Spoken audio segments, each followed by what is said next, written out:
Good morning. My name is Aisha Chugtai, and I'm the chair of the Budget Committee. I'm going to call to order our Budget Committee meeting for Monday, September 22nd, 2025. Before we begin the meeting, I want to offer a friendly reminder to all members, staff, and the public that these meetings are broadcast live to enable greater public participation. These broadcasts include real-time captioning as a further method to increase the accessibility of our proceedings to the community. Therefore, all speakers need to be mindful of the rate of their speech so that our captioners can fully capture and transcribe all comments for the broadcast. We ask all speakers to moderate the speed and clarity of their comments. At this time, I will ask the clerk to call the roll so we can verify the presence of a quorum. Councilmember Payne. Present. Wansley is absent. Rainville. Present. Vita. Present. Ellison is absent. Osman is absent. Cashman. Present. Jenkins is absent. Chavez. Present. Chowdhury. Present. Palmisano. Present. Vice Chair Koski. Present. Chair Chugtai. Present. 9 members are present. Let the record reflect that we have a quorum. I will also remind my colleagues that we are using speaker management today, so please make sure to sign in. Today we have one item on our agenda, which is receiving 3 presentations related to the Mayor's recommended 2026 budget. Today we will welcome our Intergovernmental Relations, our Convention Center, and Office of Community Safety departments. We will first begin with the Intergovernmental Relations Department, and for that I will invite the Director, Katie Topinka, to begin the first presentation. Welcome, Director Topinka. Thank you, Chair Chugtai and council members. I'm Katie Topinka. I'm the Director of the Intergovernmental Relations Department here at the city, and I'm pleased to be here today to to present the Mayor's 2026 recommended budget for our department. Intergovernmental Relations Department sits within the Office of Public Service, and we are in the Communications and Engagement Services line of business. So we report up to Deputy City Operations Officer Laura Mellum, and we sit in a line with 311, Communications, Neighborhood and Community Relations, and the Convention Center. This is our organizational structure. So we are a small department. I'm not sure if we still hold the title of smallest department, but certainly one of the smallest. So we have the director, and then we have 5 staff under the director, 2 senior government relations representatives, a government relations representative, a government relations coordinator for sustainability. This is a position that was previously in the health department. Last year, you all approved transferring that position to IGR. So we're happy to have someone on board there, and they are monitoring closely the Public Utilities Commission and then helping support other government relations work with a particular focus on regional government relations, so supporting tracking work being done at the Met Council and other government partners. And then we also have an administrative assistant who supports the needs of the department. And the way we break this down is that one of our senior government relations representatives is focused on federal issues and regional issues. And then the senior government relations representative and government relations representative are focused on state issues primarily, but then also supporting federal and regional issues for their issue portfolios. This slide includes the mission and some of the priority objectives for our department. This mission statement is new. We just had a team workshop a couple of weeks ago and came up with this mission statement together. So this is the first time we're kind of sharing it publicly, but it's that we partner across governments and organizations on behalf of Minneapolis residents and the city enterprise to advance their needs, strengthen collaboration, and create lasting improvements in quality of life. So we hope this reflects the work that we do, which is representing the city, which includes all the city departments, the council, the mayor, and also the people who live and work in Minneapolis, and representing those interests and needs at other levels of government. The way we do that work is we develop and advocate for the city's policy agenda by doing work that is responsive and timely. We ensure that city leadership and staff are informed and knowledgeable about what's going on at both the state and federal levels, I'll talk a little bit more about some of the ways we do that. And then we also engage federal lobbyists to support the city's policy agenda with federal stakeholders, and of course have work on our team where we focus on federal issues.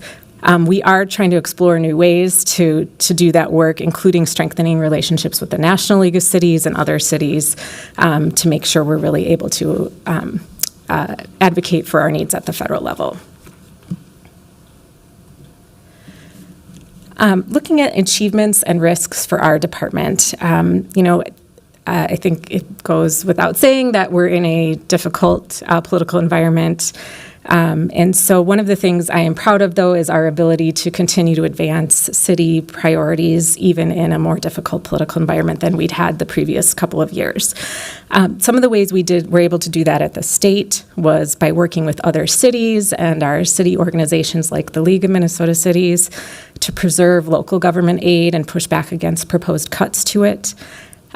We were able to work with all of you in the Office of Community Safety and the Minneapolis delegation to push back against a bill that would have taken away city authority to have a separation ordinance. We were able to work with stakeholders to protect a lot of really good sustainability policies that had been passed in the previous biennium. So some of those examples include there was no sunsetting of the community solar garden program, which was proposed. There was no decrease to SCORE funds, and there were no changes to the extended producer responsibility law that was enacted in 2024. Those were all important city priorities we had worked on. There was some risk to those programs this past session. We were able to work with others to help push back against those changes.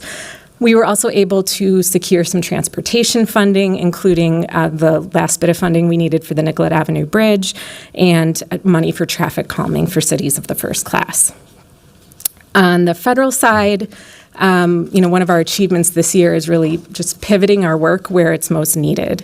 And so our senior government relations representative, Lauren Olson, has really been doing a lot of work on the federal side, continuing work she was already doing to gather information from city departments for earmark requests, but then also working very closely with the city attorney's office, and you're getting an update later today on city attorney's office federal work as well, but working with them on grants tracking and making sure we're letting our congressional delegation know where we may be having issues with certain grants. We've also set up a federal funds working group, which is made up of city departments. We meet monthly to talk about issues around federal grants that we may be experiencing and sharing information that way. I already mentioned we have a new staff person in IGR this year that was transferred from health, and it's already hit the ground running, helping us monitor the PUC and submitting comments and working with stakeholders around sustainability issues. I think our biggest risk is really just the current political environment, particularly at the federal issue, but just also a lot of the challenges we've experienced here in Minnesota over this past year. It's a threat to the work we do and being able to help advance city priorities, but it's also, I do worry about our team and just their well-being and the stress and burnout that comes from working in a difficult environment like this. We are a close-knit team, and we do a lot to support each other. I mentioned we had a team workshop a couple of weeks ago, which was really nice. We spent a day off-site, worked together, talked about things, that are really within our control, and how do we work together to focus on those. And I think that helps mitigate that risk, but it is something that, we need to be closely monitoring.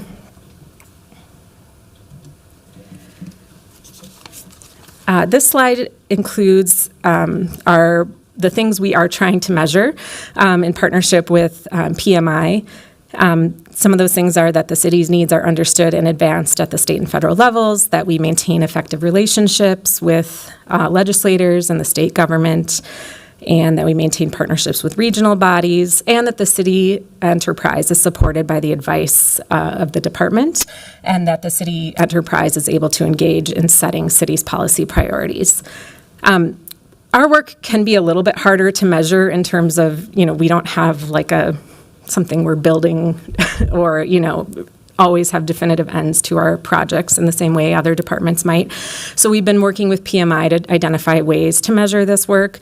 One of the main things we're doing is setting up some survey tools so we can compare year over year the feedback we're getting from both departments and then some of our stakeholder partners. So we're farther along in some of those areas than others. The place where we're farthest along is this last bullet, where we're looking at making sure the city enterprise is supported by the advice and support of the department and engaged in establishing our priorities. Last year, Indiria Falana, who leads our policy liaison team process, worked with PMI to set up a survey for the policy liaison team to give us feedback for how they felt about being able to participate in the process. We'll be doing that again this year, so then we'll get that baseline year-over-year data, and we can keep comparing that. And we're working to do similar things in other areas by doing some surveys with the delegation and department heads and others. So we do have a impact story, though, that PMI published earlier this year, and that QR code on this slide will take you to that as well. So this slide includes our department level budget. The budget is decreasing by, the proposed budget is a 2.81% decrease from last year. Most of this decrease is a reflection of the removal of an IRA, IIJA budget item. This was something that you had all approved in both 2024 and 2025, $50,000 each of those years. They were one-time proposals. We did not seek that funding again this year because that work is ongoing, but IRA, the Inflation Reduction Act, and the tax credits that came along with that at the federal level are winding down.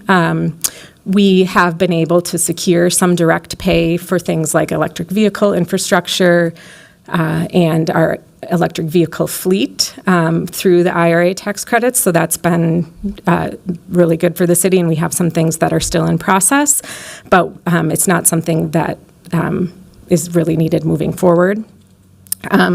The other change here is that personnel and internal services charges are increasing slightly, but you will see, and I'll talk more about this on a later slide, that there is a proposal to reduce the legislative aid position, which would offset those increases.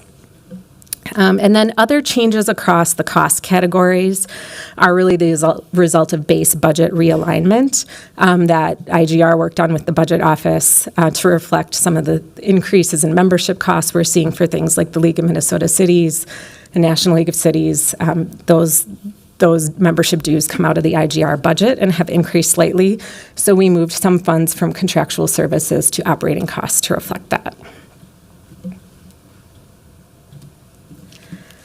And then here is our FTE summary. As I just mentioned, there is a proposal to reduce the FTEs from 6.35 to 6, so that's a reduction of the seasonal legislative aid position. We don't have any vacancies currently. The seasonal legislative aid position is only filled during session, so there's no one in that position right now that we'd have to lay off or anything as a result of this reduction. We just would not fill that position moving forward. So the 6 FTEs reflect what I talked about earlier in the organizational structure slide. And I'll talk a bit more about the seasonal legislative aid reduction on a later slide.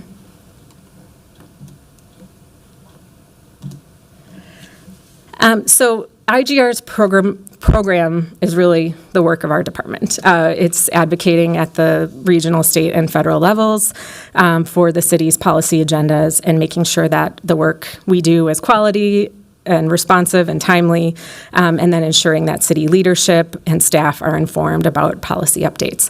We also oversee the work of the city, state, and federal contracted lobbyists. So some of the ways we do that are we collaborate to develop the city's policy agenda. We offer regular updates for council leadership and the mayor and staff during session.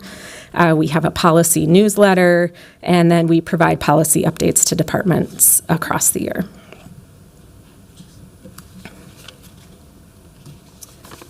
And then, as I've mentioned, the mayor's 2026 recommended budget includes the reduction of the seasonal legislative aid position.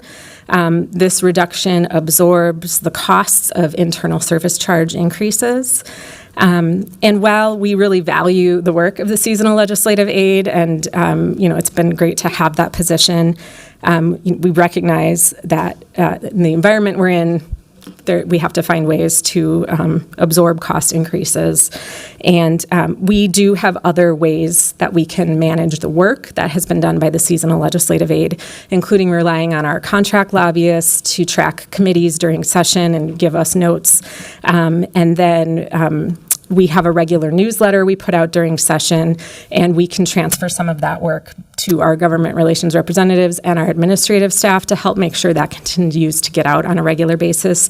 We may have to reduce the frequency with which it goes out. The seasonal legislative aide worked to get it out weekly during session. Might be something that becomes biweekly or monthly as a result of the reduction. So with that concludes my presentation. I just want to conclude by saying I'm really grateful for the Intergovernmental Relations team. I think even in this difficult environment, we continue to find ways to innovate, build strong relationships, and just work through really challenging situations. And I think we represent the city well to other levels of government. And I'm just grateful for the commitment that the team continues to show to the city of Minneapolis. So thank you. Wonderful. Thank you for that presentation, Director Topinka. First, I will note that we have been joined in this committee meeting by Council Member Wansley. And with that, colleagues, are there any questions or discussion items related to the intergovernmental relations presentation? I see Councilmember Wansley. Thank you, Chair Chuktai. I did have a comment, but wanted to note for the clerks that there is not the speaker management set for us to get in queue, at least. And I've tried refreshing mine. Okay. I see that it's working for me and Vice Chair Koski, but it looks like we have. Okay. Wonderful. Excellent. Great. Thank you, Director Topinka. Specifically, I'm going to slide 6. And again, this is just a comment or some more feedback. So the city's needs are understood in advance at the state and federal level.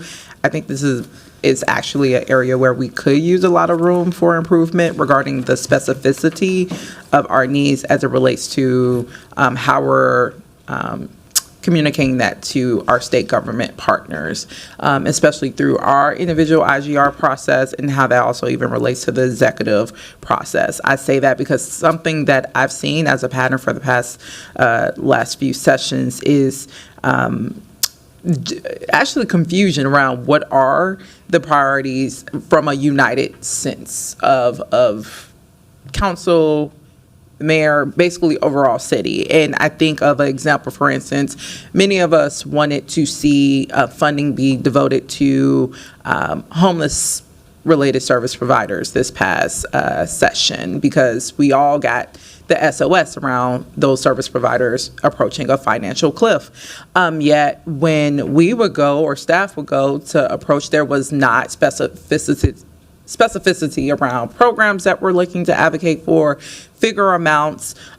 Even the data was not cohesive in terms of the city reporting at one point that we only have 27 folks unhoused on the streets, whereas Hennepin County is using their data that they report to our federal partners saying there's over 300, 400.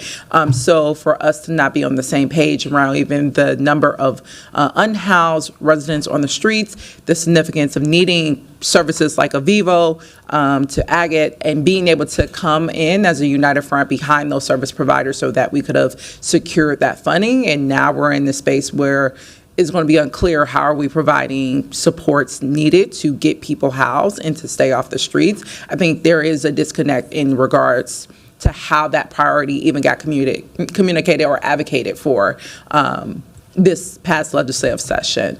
And again, I often see we have to go up there individually and lobby for our own projects that we don't see the executive administration staff do, even though it's adopted by this body through our IGR report. So I think there is, again, just how do we get on the same page around what are those core city priorities?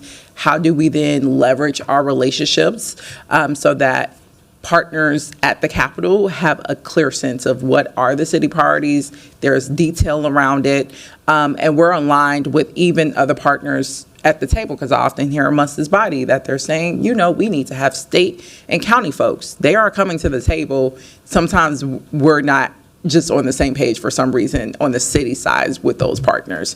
So I would love to see more clarity of how we do our adoption process of specific IGR amendments that we then say is the city's priorities. And then how do we hone in on that for a legislative session? And how do we show up more as a united front with our other key partners?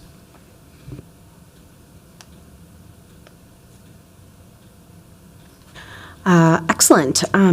We've got two additional members in queue right now. So I'll first recognize Councilmember Palmisano.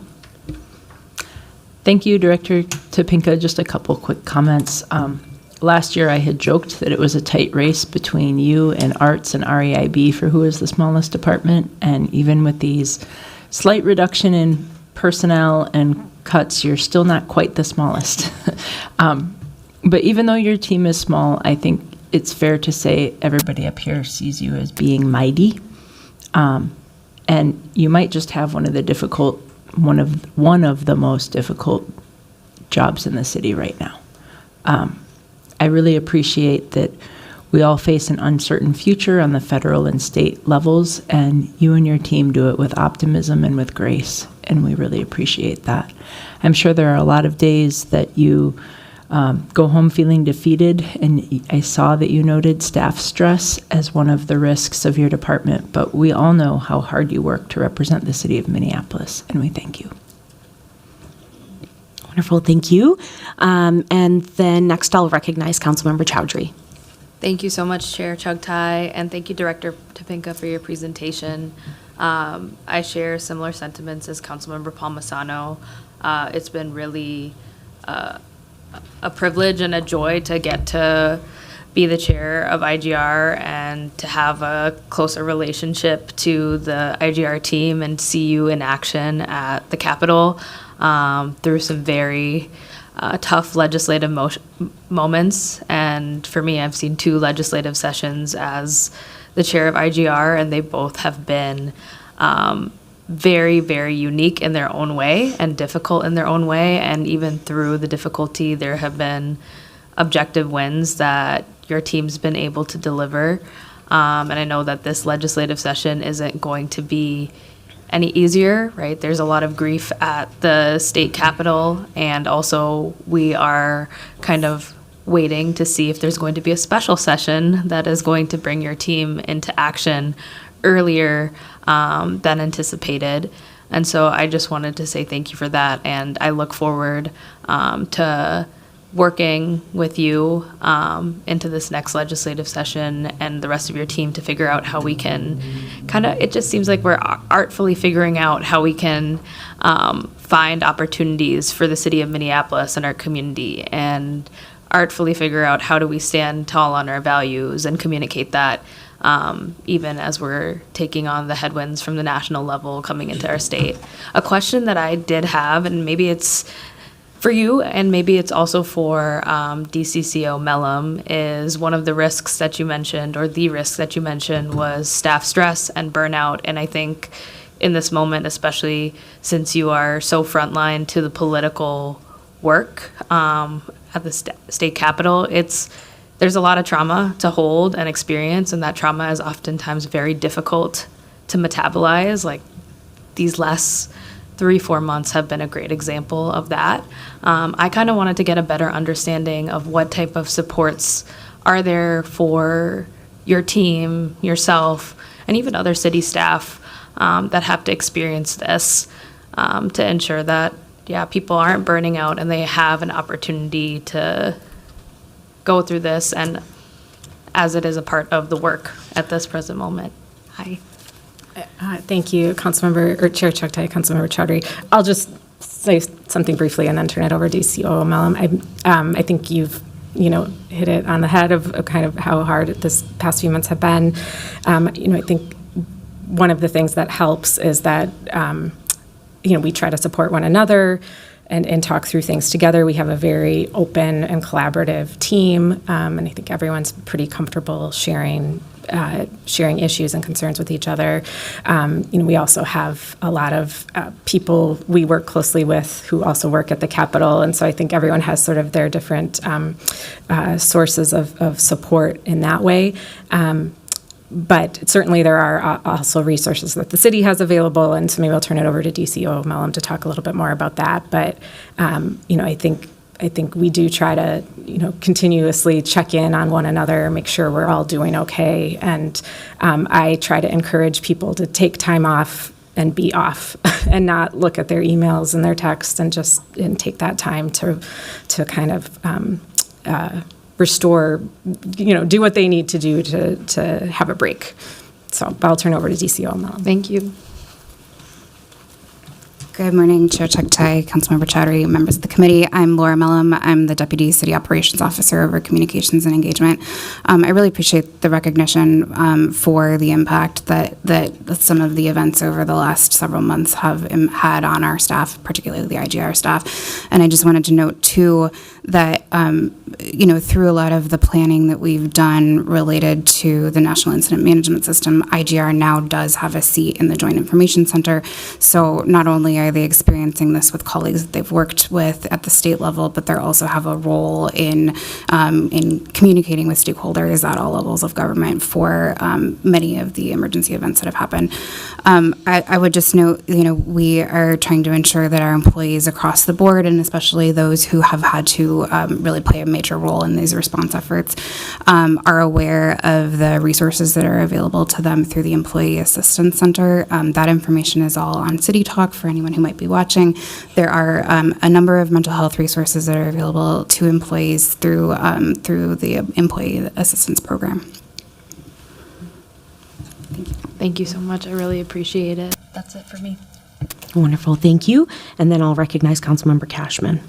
Thank you, Chair Chugtai. Thank you, Director Topinka. Yeah, appreciate all of your work and the strong communication with council on our priorities. I just wanted to make a note or something to suggest to our IGR chair and vice chair, as well as you as we head into this year, is I think that with this new position moving into IGR with a focus on regional work, I would really like to emphasize some of our priorities to the Met Council as a body that does have a lot of power over the region. And just some of what I think should be our priorities are strengthening the urban growth boundary in the region, advancing, fair housing proposals so that all the suburbs and everyone in the region is building as much affordable housing as we are. And then also on the transportation side, making sure we're not expanding the highway network anymore so that we can actually reach our transportation goals. And so I think the Met Council does have a lot of power and that we need to be in closer dialogue with them. So I'll be bringing some of that to our IGR this fall and hoping that we can find some ways to strengthen that coordination and communication with them as a decision-making body. Thank you. Thank you. I'm not seeing anyone else in queue, so with that, I will ask the clerk to file that presentation. Thank you again, Director Topinka. Our next presentation is regarding the Convention Center and downtown assets. For this, I will now invite Jeff Johnson, the Convention Center Director, to begin that presentation.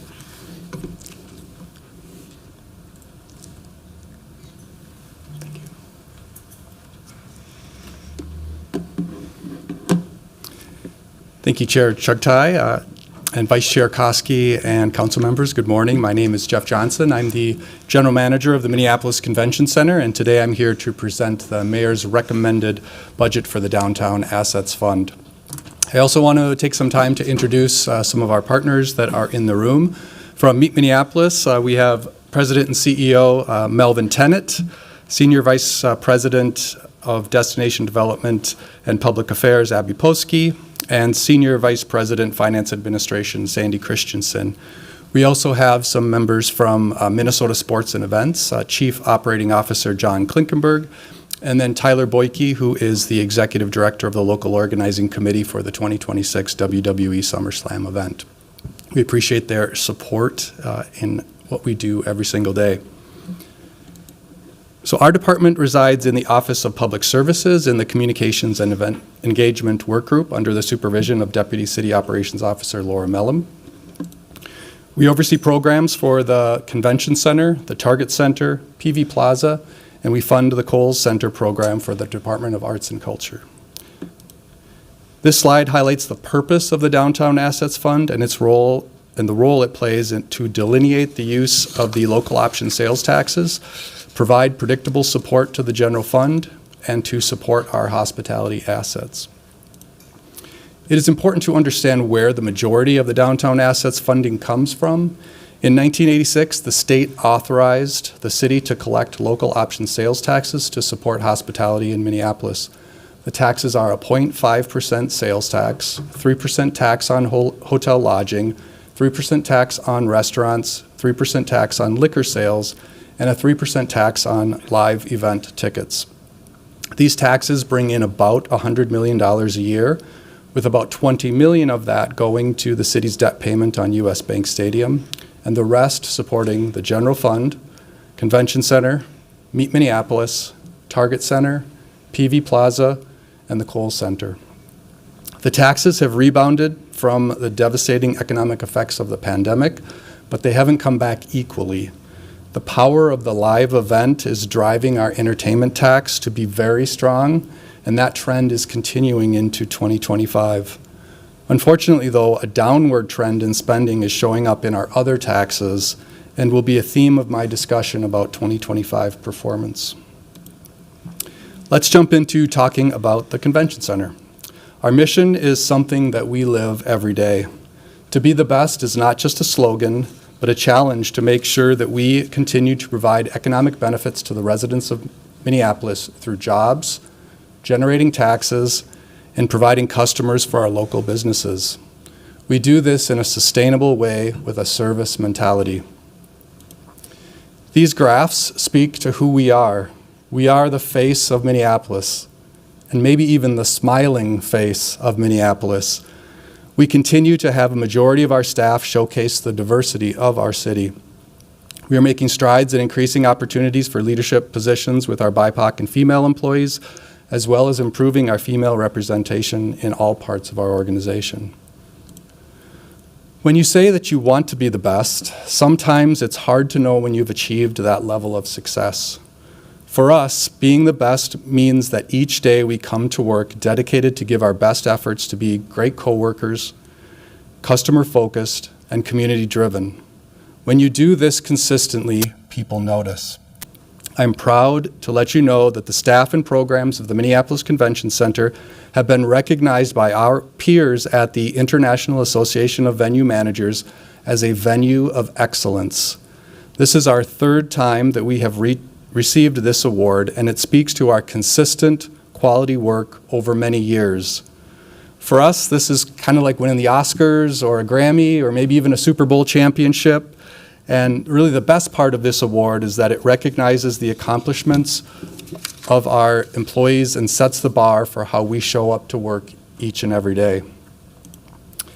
As highlights of some of our work, our sustainability programs continue to have real and positive impacts on our community.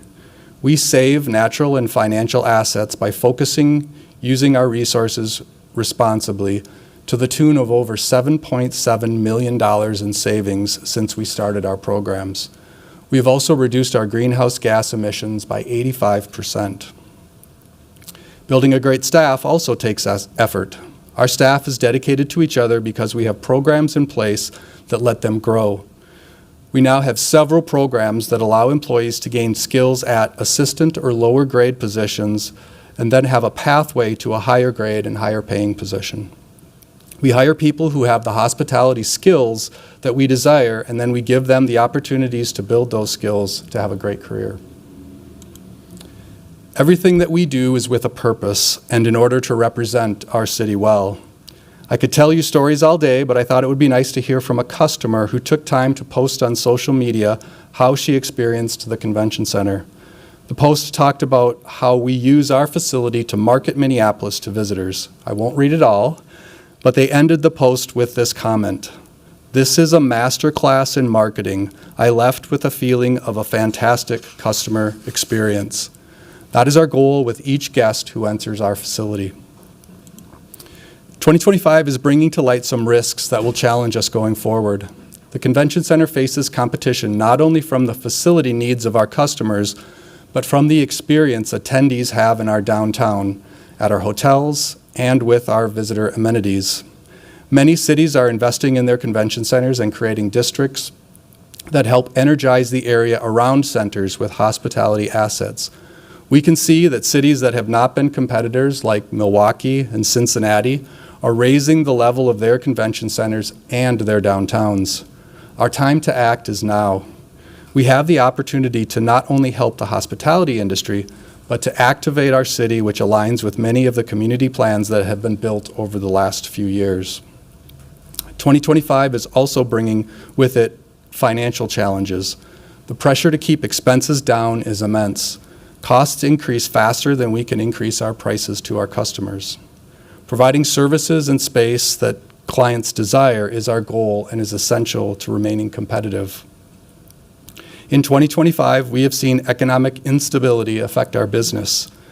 There are multiple factors at play, like international and nationwide travel declines, consumer confidence in spending declines, problems with federal funding of nonprofits, which nonprofits are a huge source of national conventions, and also just problems with federal staff that used to be able to go to conventions and travel, and now they're not able to.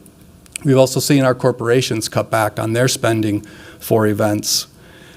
And if we look back in time to generally our booking schedule is about 5 years, and so we're right now working on 2029 and 2030. So if you look back to 2020 and 2021 when we were looking at booking our 2025 events, obviously we were right in the middle of the pandemic and other social unrest, and so those effects are showing up today.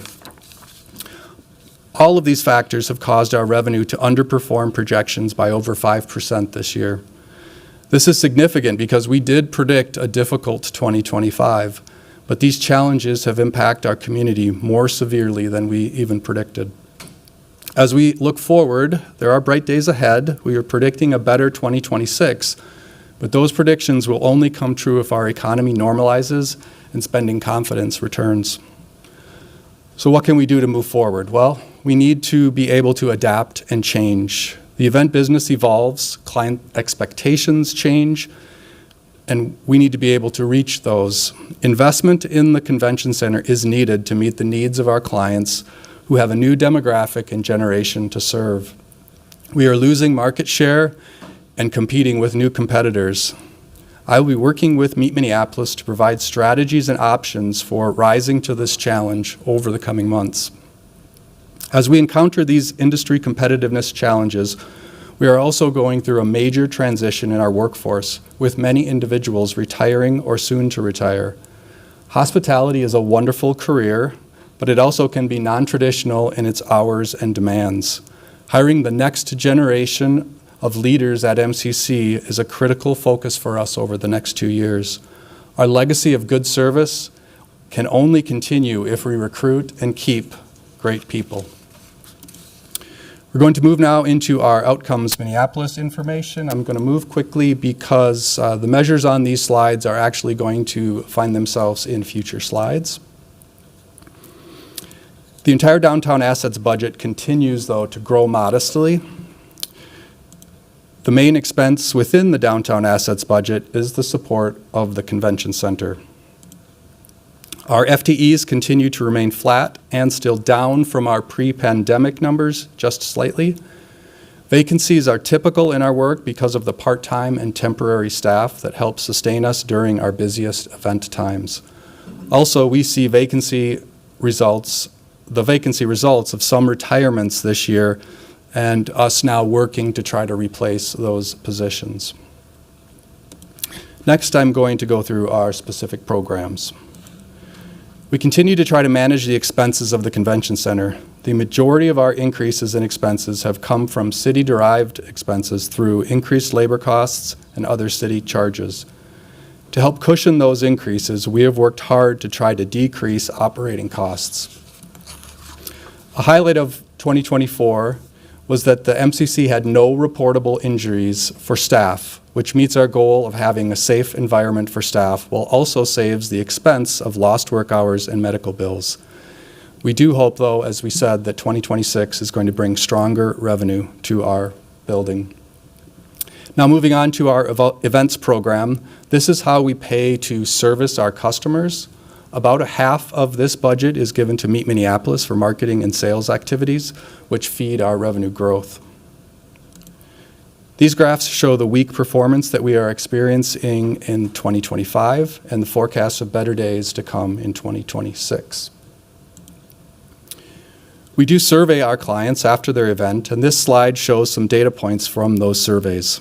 The first graph shows a net promoter score that consistently places the experience of the client inside the convention center higher than their experience in Minneapolis as a destination. The good news here is that the destination score has risen significantly from some very low numbers the past few years. The reputation of the city and the experience of visitors when they come to our city is improving, but we must work to keep this momentum going forward. The second graph speaks to the number of problems that a client has while at the convention center, and if our staff is empowered to fix those problems. Through second quarter, we continue to have very few problems, which is great, and we are really close to our goal of resolving 66% of those issues in the moment. This graph really speaks to the excellence of our staff. As we seek to make a positive impact on our community, these graphs show the strength of the hospitality jobs in our community and the growth of those jobs through 2024. We are a human-centered industry that provides careers to many people in our community. Our next convention center program is the facilities program, which maintains our building infrastructure. Some people don't like to talk about their age, but I always mention to our clients that our building is 35 years old because we take great care in providing a competitive and well-maintained facility. Our clients score the convention center highly, but we're seeing in 2025 numbers through the first half of the year are down a little bit on the quality question. This could be due to comparing us to our competitors, or it could be that some of our aging infrastructure challenges are catching up to us. We are reviewing this information and making sure that we understand where we might be coming up short. Resting on our past success will not ensure success in the future. Using our resources responsibly is an important part of our mission. Investments in our facility and dedication from our staff shows that consistently over time we have made our facility less wasteful. We now use 50% less water than we did a decade ago, and we consistently recycle over 60% of our waste. Utility expenses are a huge factor that drives up our costs. Our energy efforts have saved $7.3 million in electricity costs and $402,000 in water costs. We've reduced our overall energy usage by 25%, which has resulted in an 85% decrease in our greenhouse gas emissions. Now moving on to the Target Center. Most of our resources go towards capital projects to maintain the 36-year-old building and to support the operation of the building through our operator, Legends Global. 2024 was a historic year for the Target Center with a wonderful lineup of events like USA Gymnastics and the Big Ten men's and women's basketball tournaments, along with great playoff runs from the Lynx and the Timberwolves. Roll in an impressive lineup of concerts, and you can see that the Target Center produced a lot of tax revenue and activity for Minneapolis.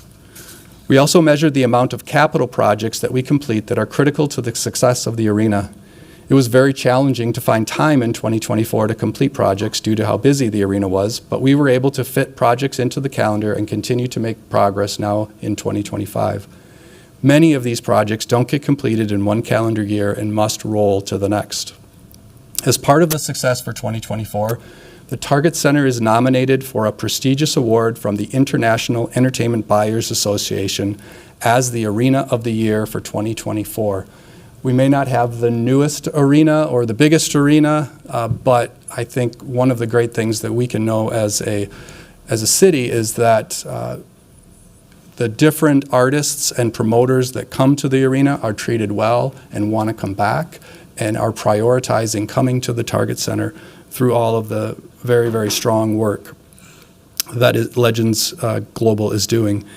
We should know in October if we are winning this award. It's the International Entertainment Buyers Association Arena of the Year Award for 2024. 2025 has been a more difficult year, though, than 2024, same as at the Convention Center. There haven't been as many large events, and there has been some weaker consumer spending. Luckily, though, our concerts are remaining strong, and our Lynx and Timberwolves teams are among the best in their leagues. Both teams are drawing large crowds and adding more games through long playoff runs, and this is really helping out our economy. The additional games bring that additional economic benefit to the businesses and generate more taxes through all of that spending. The Target Center is a major reason for the success in our strong entertainment tax collections. Now moving on to PV Plaza as our next budget area. PV Plaza is currently maintained and operated by the Downtown Improvement District. It has been a great year at PV because it has been a safe and clean year at PV. I'm very thankful for the efforts that the DID has put into making sure that PV Plaza is a welcoming and beautiful area for all. As you can see, some of our programming frequency has been reduced. Part of the reason for the reduction in 2024 was that we had a lot of event rentals that took up space and time at PV. It was also a planned reduction as we really wanted to use 2023 as a reintroduction of the new PV Plaza for those that had not been downtown for a while. Going forward, the DID will coordinate programming so that it has the best effect and works well with the programming that they are doing on Nicollet. 2025 has been a slower summer with very few rental events at the PV Plaza. Again, very similar to what's happened at the Target Center and very similar to what's happened at the Convention Center. The positive, though, out of PV is that this summer there's been some new security protocols put in place, and it has been very, very successful in maintaining a safe atmosphere at PV Plaza. Moving forward now, the mayor is recommending 2 budget additions for the Downtown Assets Fund totaling $600,000. The items are $500,000 in support of the WWE SummerSlam event and $100,000 to explore the Convention Center's competitive climate to determine future priorities. I'll start with the competitiveness funding. The Convention Center is at an important juncture in its history as a major investment in the facility has not happened in 25 years. Our competitive climate continues to evolve, and this funding will be used to help gather information to make informed, smart, and strategic plans that specifically identify actions we could take. We want to be proactive, and these resources will allow us to help act now to remain competitive. And we'll really follow up on the work that Meet Minneapolis did through their destination management plan and be able to put those actions into play and make sure that we're moving forward to have results.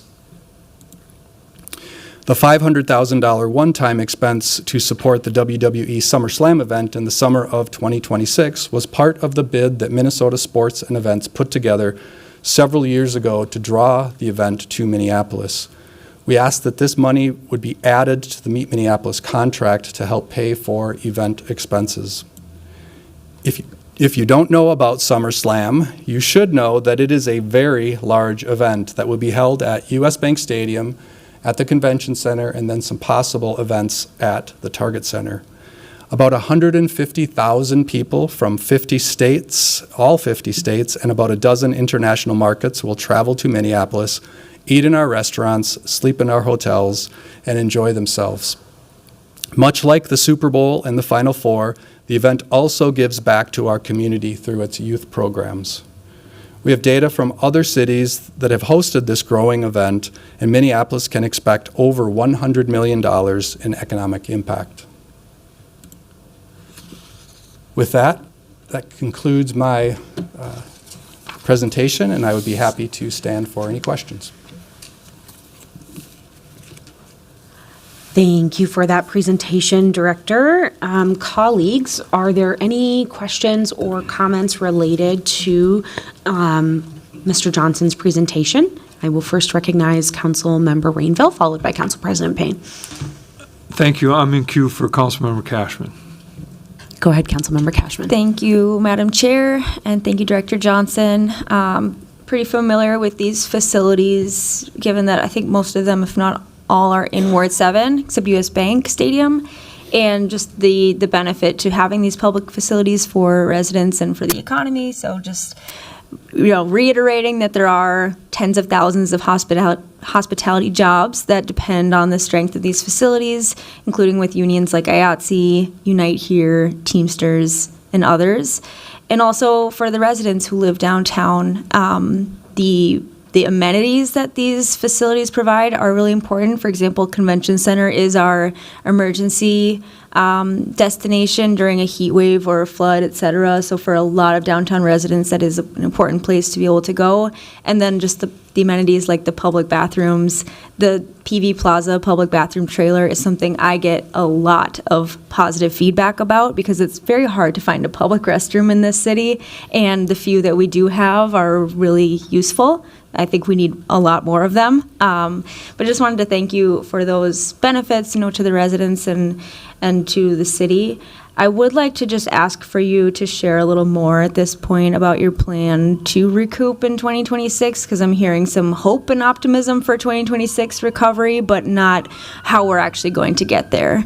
And I believe in our last Meet Minneapolis meeting, we did talk about focusing a lot on the regional tourism, people from the suburbs, people from the Iron Range, people from Fargo coming to the city and appreciating Minneapolis and just being a tourist within their own state as a really powerful way to recoup these losses. But can you say a little more about what the plans are looking like? Yes, through the chair, Councilmember Cashman and Councilmember Rainville for passing it through.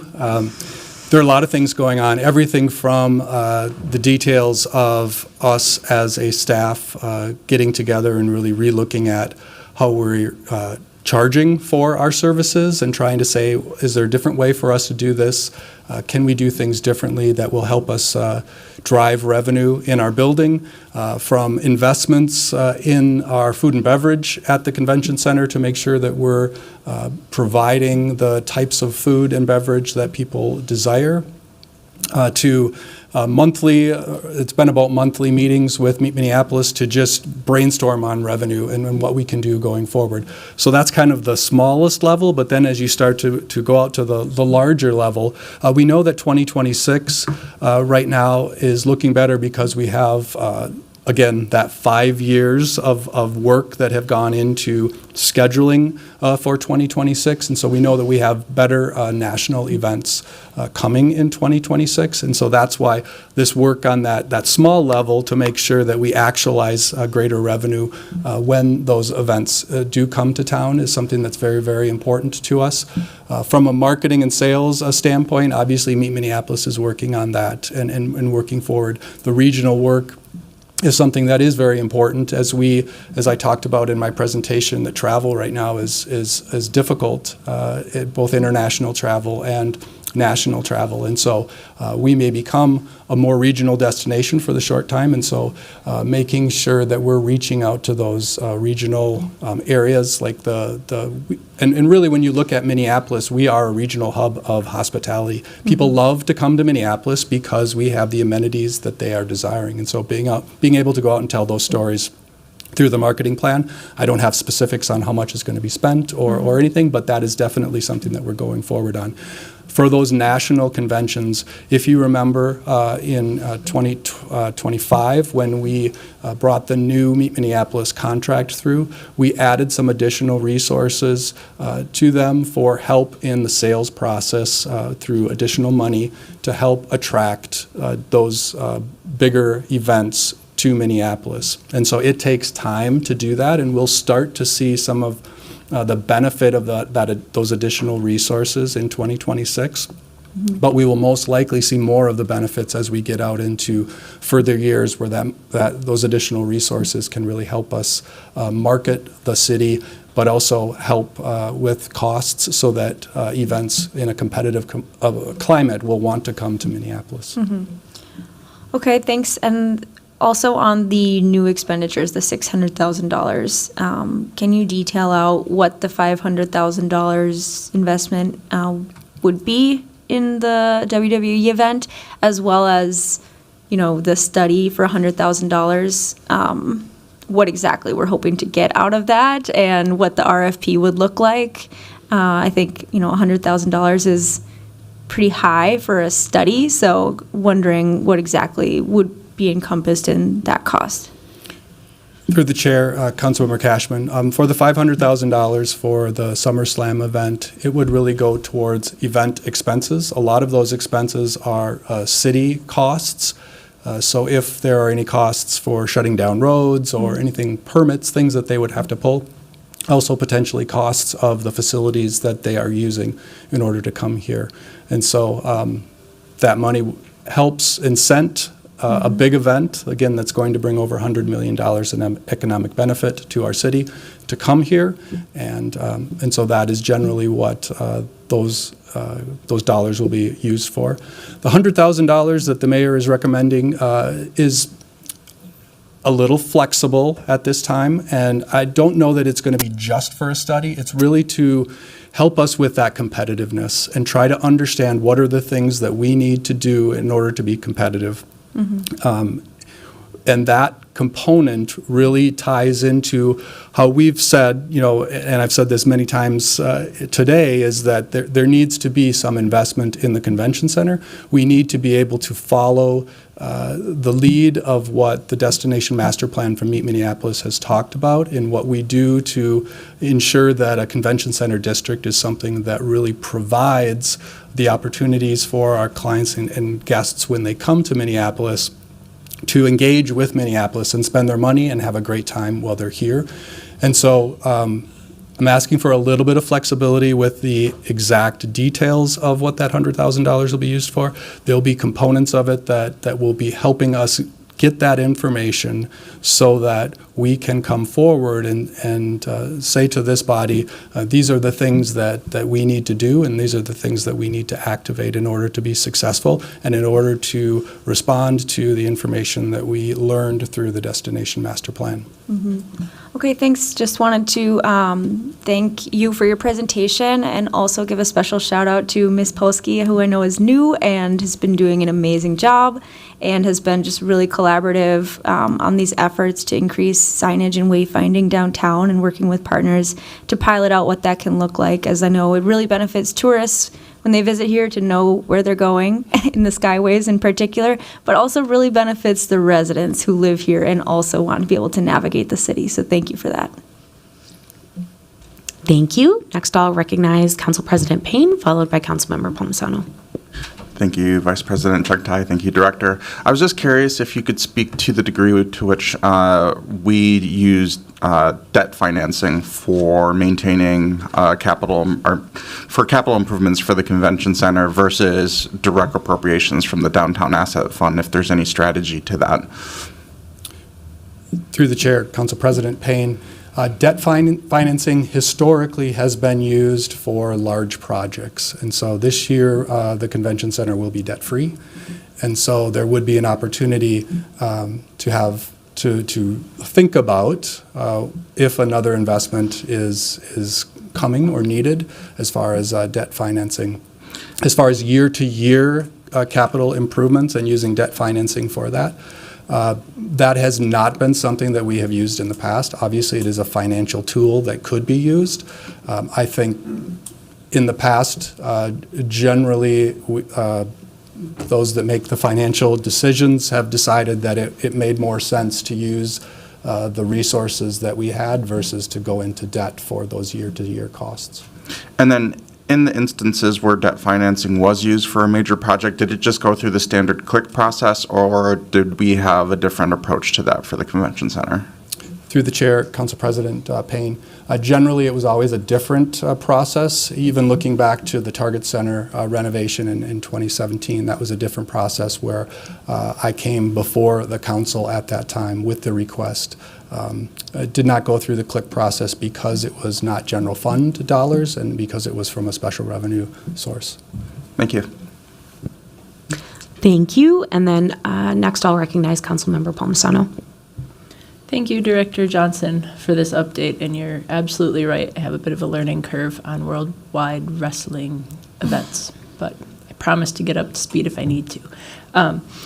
Could you remind us where you're at for Phase 2 and Phase 3 Convention Center updates? Like, where are you at in those improvements?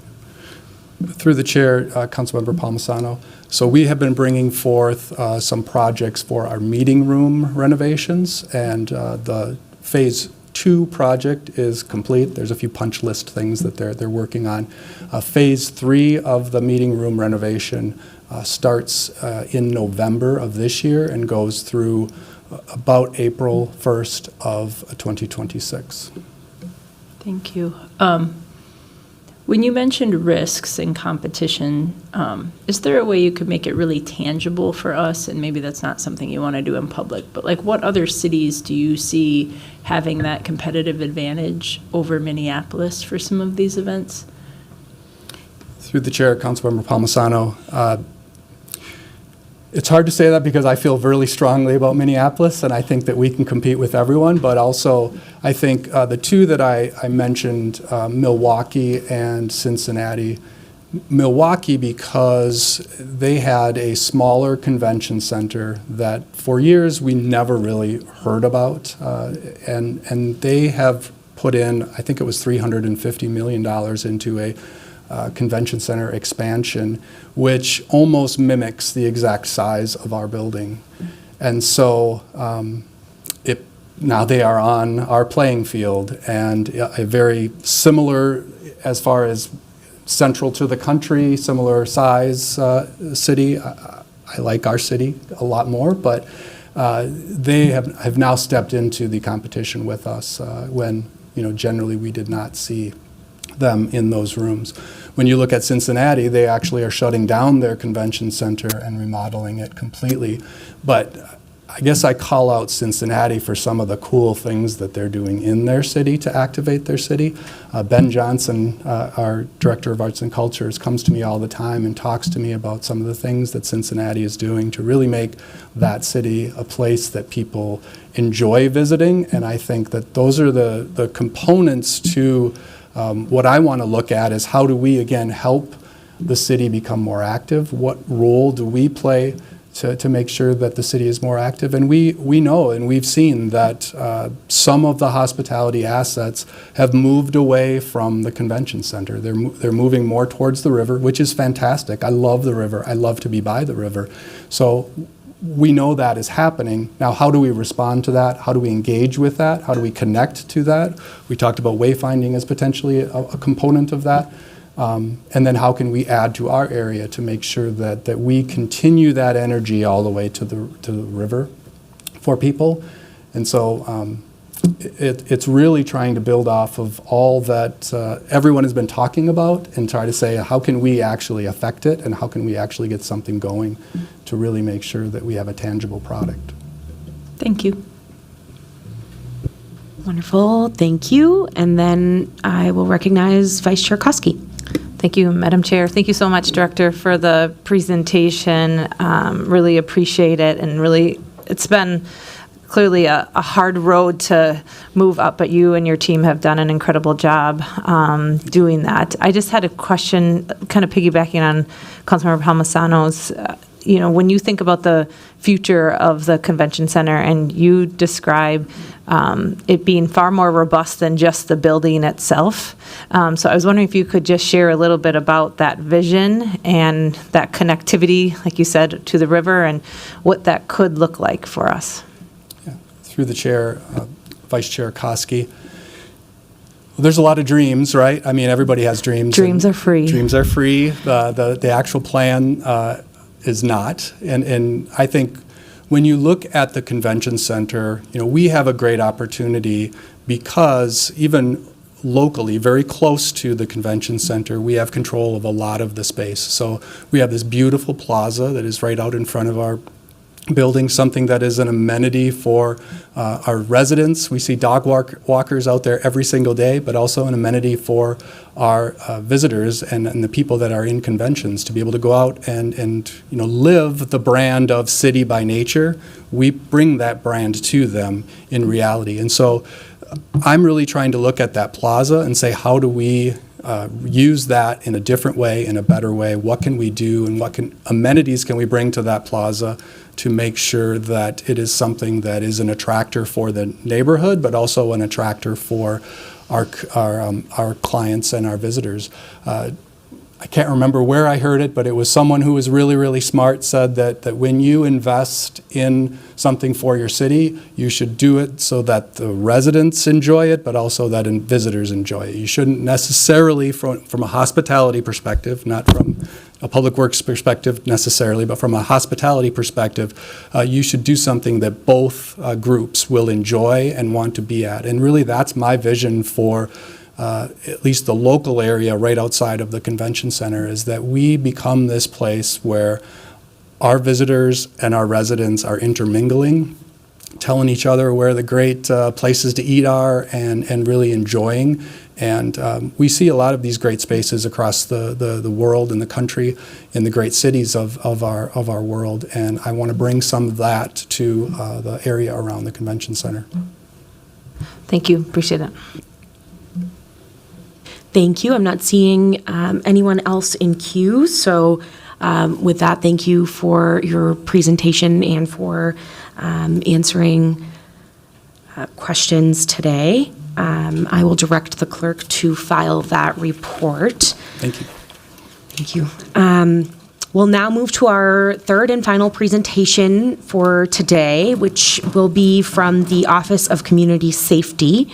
For this, I will invite Todd Barnett, the Commissioner of Community Safety, to join us and begin that presentation. Welcome, Commissioner.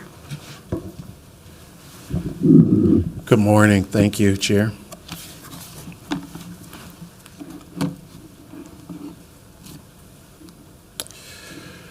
Good morning, Vice President, Council President Chuck Ty, other council members. Good morning.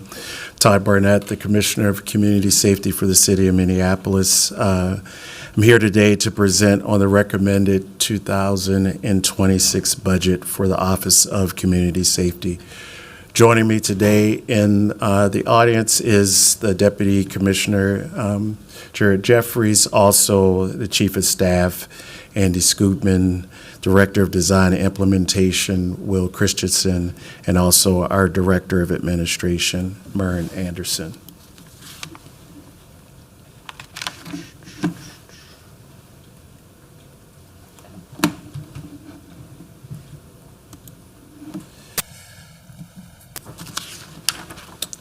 For a sense of scale, the 5 departments under OCS are responsible for more than 1,500 employees citywide and a combined budget of roughly $355 million.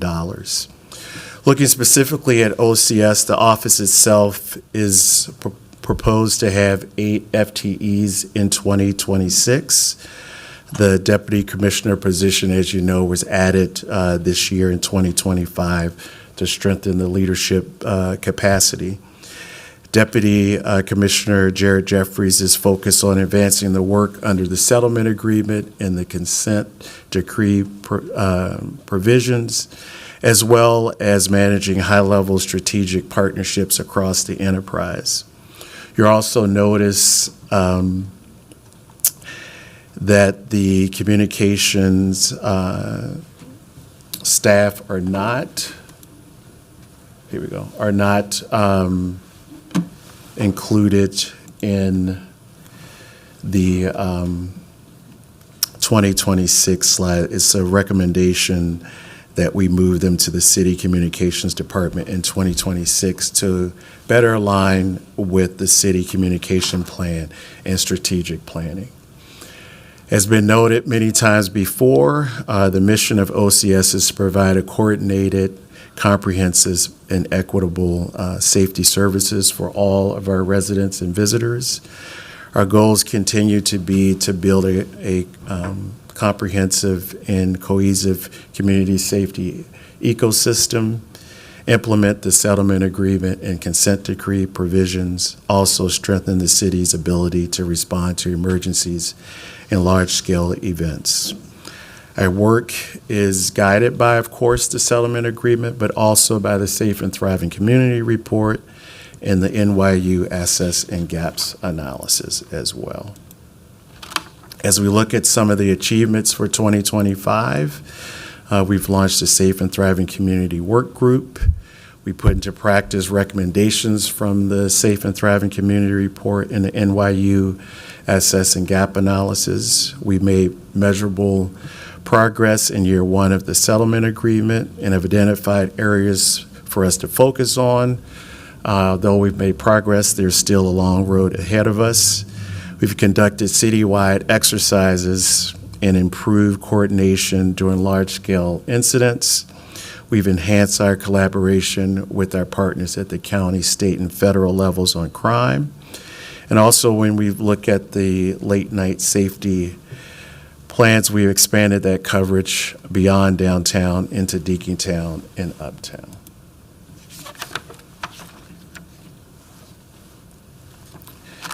Look at our challenges and lessons learned. Although overall violent crime is down overall, property damage continues to go up. We look and we know that when it comes to juvenile crime, substance abuse, and behavioral health issues, that requires a different response and resources, and we continue to do better at that.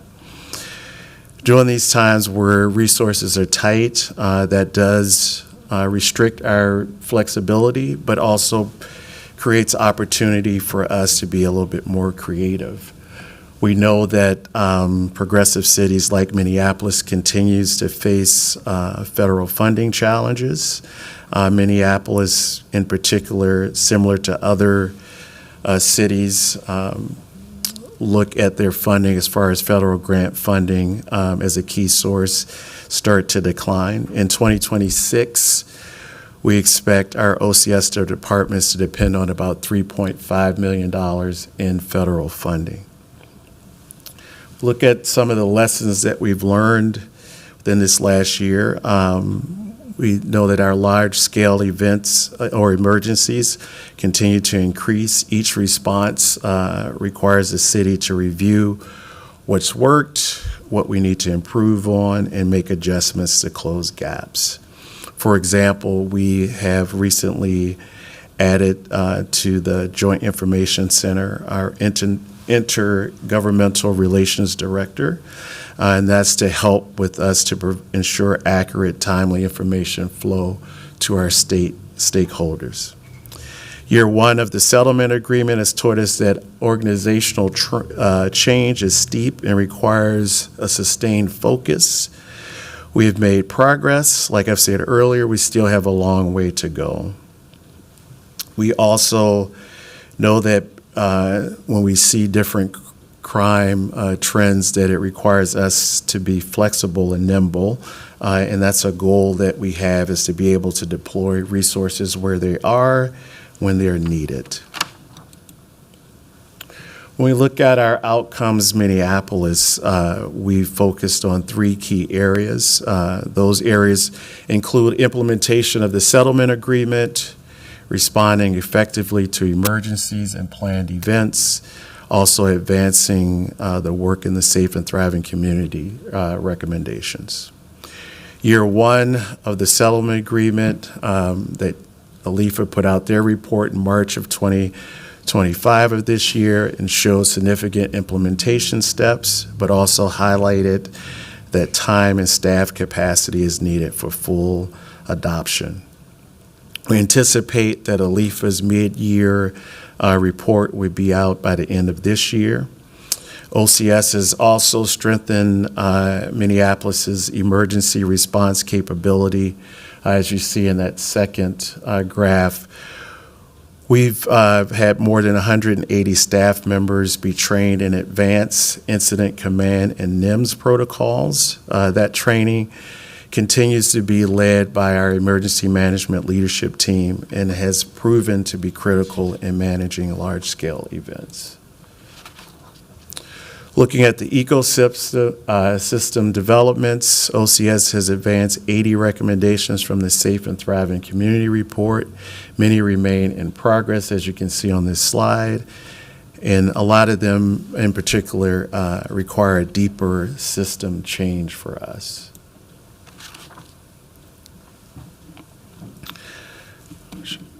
One. Oops.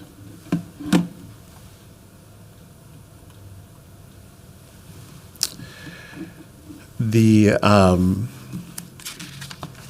about that. When we look at the budget for 2026 overview, the recommended budget for 2026 for our office is $1.9 million. 91% of that budget is for staff costs. The other 8 to 9% really focus internally on funding software, rent, liability, and also funding the stipends for the Safe and Thriving Community Work Group.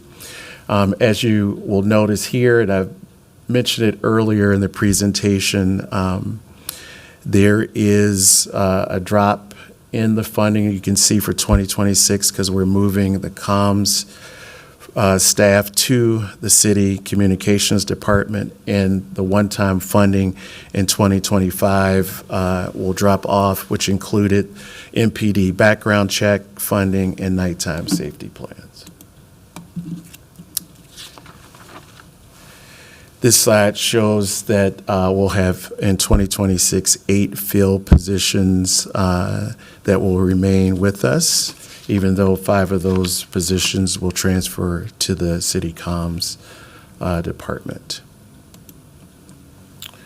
Our budget reductions or changes in order to meet our target budget for OCS. We've reduced the $50,000 that we've had for more discretionary funding. We've enabled to meet our budget and also to meet the goal of the mayor for not laying anyone off in our office. We moved one of the vacant positions out of MPD, which is an intelligent analyst. And so we eliminated that position to meet our target budget, but MPD still has 13 analysts there.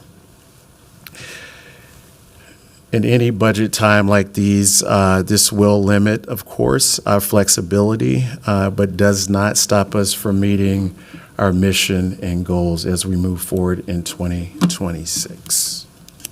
That's the end of my presentation. I stand for questions. Thank you very much for that presentation, Commissioner. Colleagues, are there any questions or comments related to this presentation? I will first recognize Council President Payne, followed by Councilmember Wansley. Thank you, Vice President Chugtai. Thank you, Commissioner. I was curious if you could distinguish the role of the Chief of Staff in the Community Safety Office versus under MPD. And I know that the same gentleman is here that was in that role, but I don't know now that it's been elevated to the OCS role, how is that going to be distinct from the role of the Chief of Staff under the Chief? So through the chair, Council President Payne, MPD still has a Chief of Staff position. That Chief of Staff position, I believe, is vacant right now. That role in that position hasn't changed. What has occurred a couple of months ago is that since Jared Jeffries, Jared Jeffries moved into the deputy commissioner role from the Chief of Staff, Andy Scootman came over to fill in as Chief of Staff. So those two positions still remain there. Just because it's Andy Scootman doesn't change the roles for each of our departments, if that's helpful.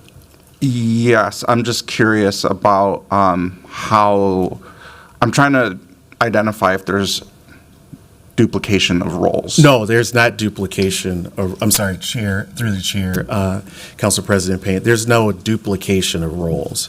There is,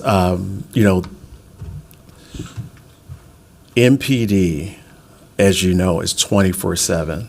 I mean, the chief of staff for MPD is plenty busy with that department in particular. The role for chief of staff here for OCS is totally different, although the chief of staff is in contact with all of our departments and other departments within the enterprise itself. That role is just completely separate. Thank you. Yep. Thank you. Next, I'll recognize Councilmember Wansley, followed by Vice Chair Koski. Thank you, Chair Chugtai. Commissioner Barnett, you mentioned in the slides that part of OCS role is to also execute not only the settlement agreement, but also the consent decree, which you're aware of is now dismissed. We have not been presented a plan, either by Fryer or the city attorneys, of how to operationalize those 300-some provisions, one of which was, you mentioned this, of bringing ALIFA on in the oversight of those consent decree terms as originally planned. There was $750,000 put in the budget originally for that, under the assumption that we would have an active consent decree and not anticipating an overturn of that. Where is that reflected in the budget right now, and kind of the update of working with the city attorneys on how you actually operationalize that so you can execute where we're doing it anyways? So I didn't see that in this presentation or the budget book, so I wanted to know what's going on with that. Through the chair, Councilmember Wansley, the $750,000 is not in my budget in particular, but when you look, I'll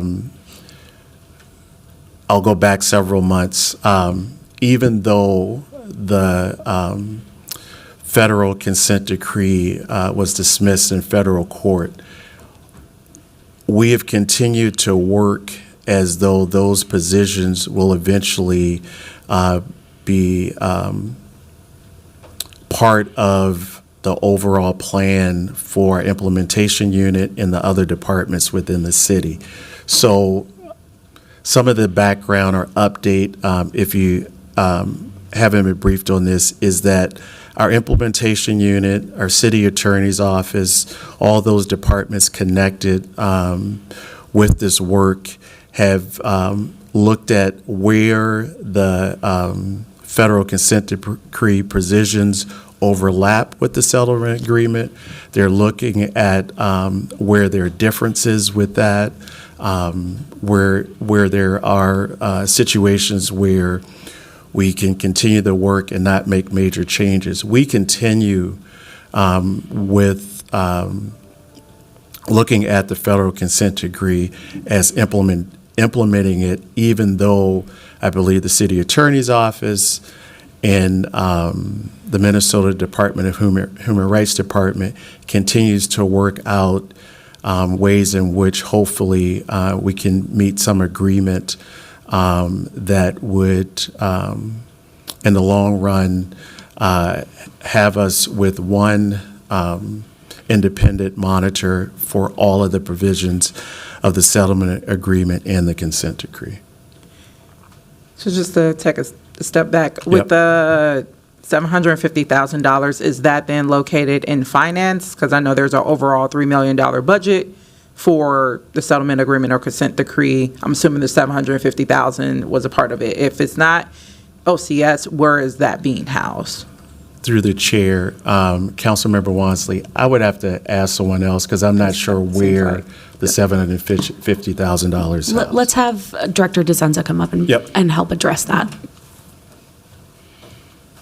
Good morning. Through the chair, Councilmember Wansley.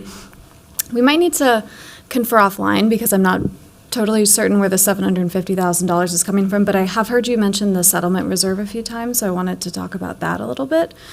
So the settlement reserve is distinct from any funding that's been added for ongoing staffing needs related to settlement agreement or consent decree. It's essentially the general fund balance. And so that's meant for one time. And then we don't have to confer about the $750,000. It's actually in the consent decree, the Department of Justice. So it mandated if we were going to have a consent decree, we would pay a LIFA or an independent monitor $750,000 to oversee that. Where I'm asking is that is no longer on the table. I know before the federal consent decree was put in action, we always said we're going to make sure we, monitor progress of both, support and finance both. But right now there is no legally binding agreement. And from my understanding, if we were proceeding with that, we would then need to revisit the MDHR settlements to be able to unlock bringing in ALIFA to do more oversight over the federal consent decree provision. So that's why I asked about the $750K. It sounds like you said that's just part of a general budget appropriation or one time. You said one time.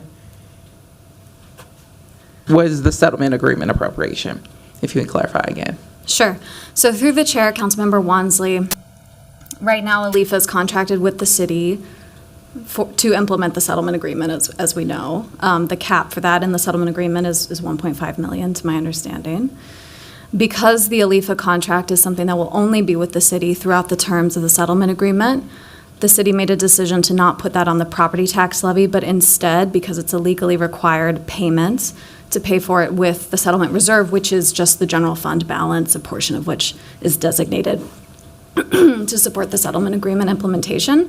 And so there are some other expenses, as we've talked about throughout the years, that are also being covered by that reserve. And those are things that are like required trainings, one-time trainings, or external support for investigation backlogs. Those are the kinds of items that are being covered through the settlement reserve. So I just want to emphasize that that is distinct from the ongoing commitments that the city has made, which are substantial for staffing and ongoing needs to reform. So those are all highlighted in past budget books. So you're saying the settlement budget is just, or the appropriation that you're talking about is just for the MDHR settlement agreement?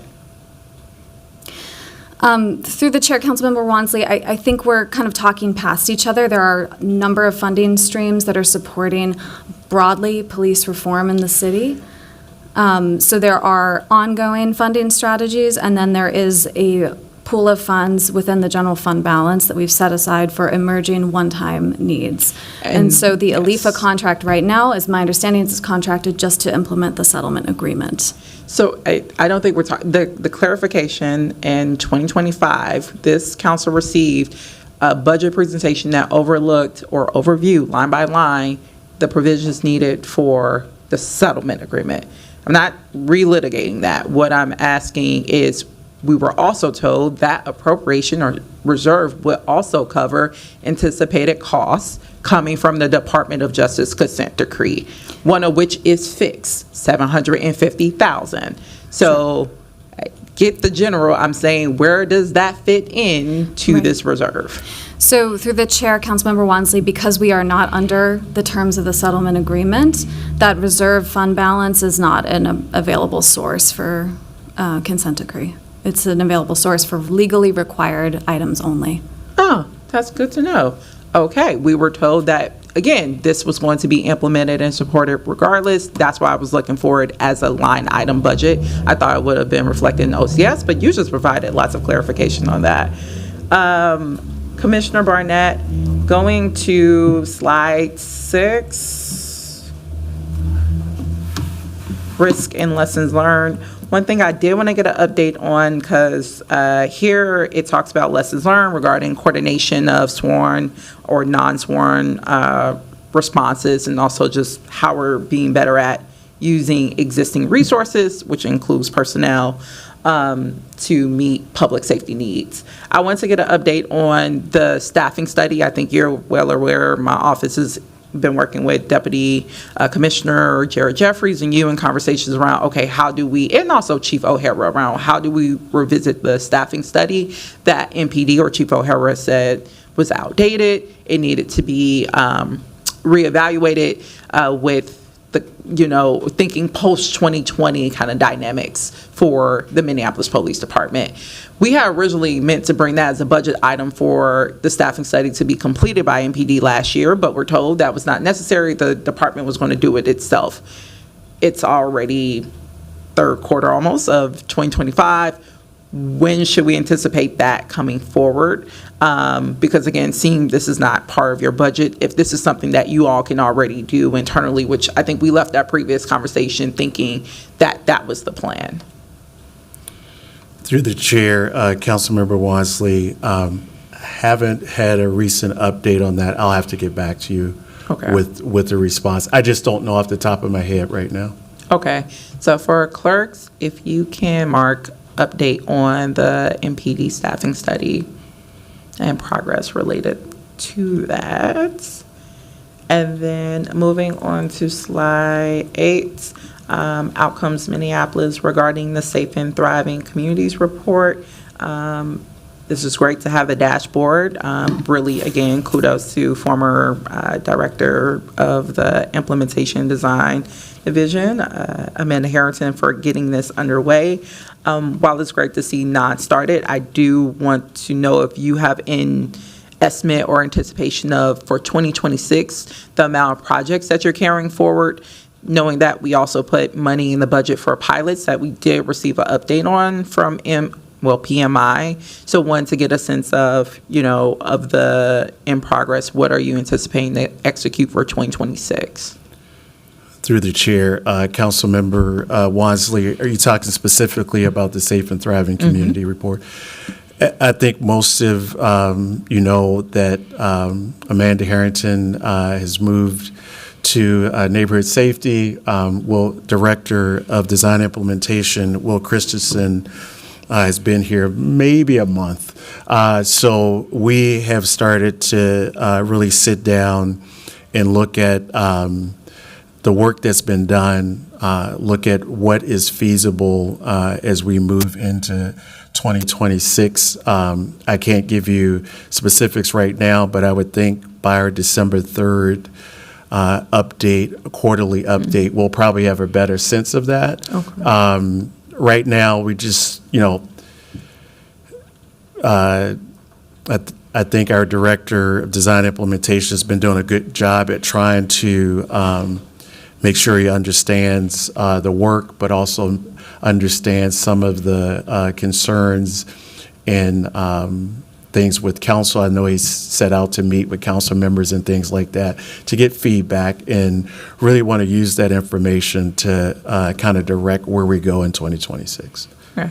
So I look forward to getting more clarification December 3rd. I'm just assuming Director Harrington is pretty thorough in her work, so I thought there would be a better sense of, I see the in progress or planning, how many of those, if it was 15, 20, that was already set in motion prior to her making her exit to NSC for 2026. It sounds like we'll have more clarity on that December 3rd. So thank you. Yep, thank you.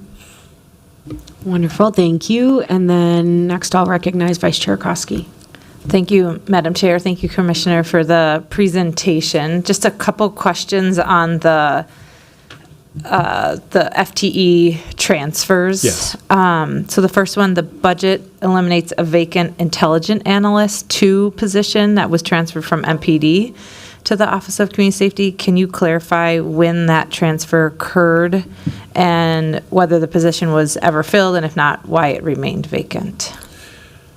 Through the chair, Vice Chair Koski, there, I think 14 of these positions in MPD.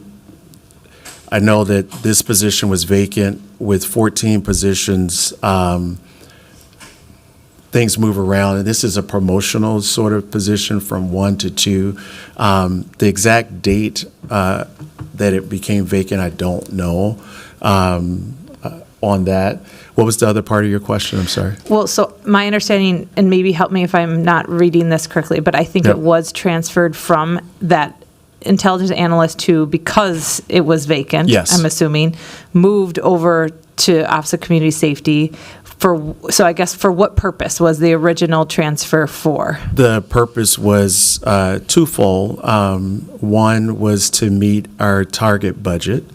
And then the second one was just an overall directive that we had from the mayor not to lay anyone off. 91% of our budget is staff.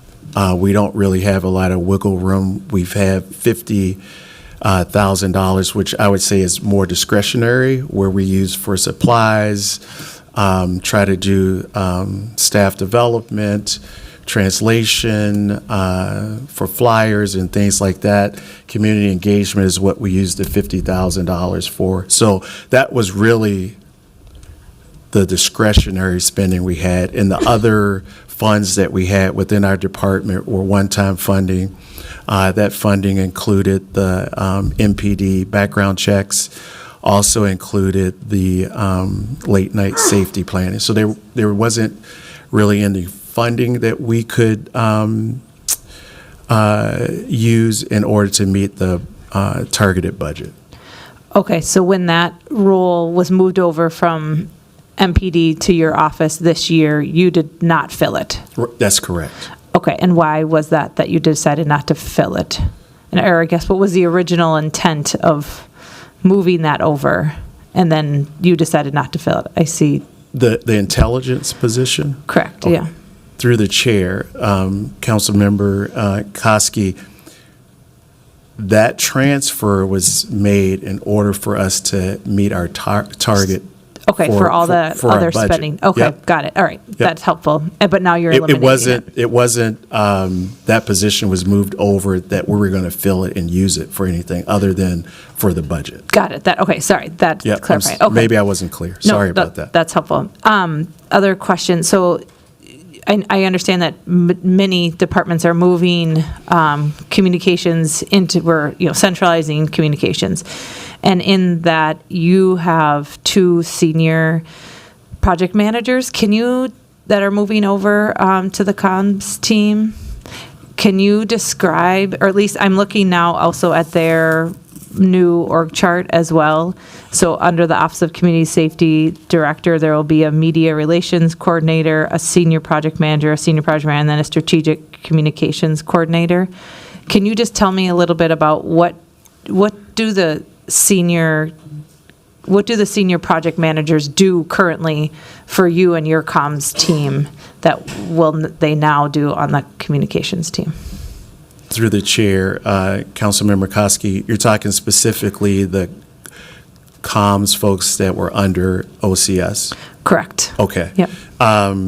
There were 5 positions under OCS, and you have to forgive me because I don't remember I remember their names. I don't remember when you say project manager, because those descriptions are used through human resources, and I can just tell you what I believe the 2 positions that you're talking about. I can kind of go through those. I think one of them, the positions that you're talking about, was program manager, was probably Sarah's position, which was our social media person for all of our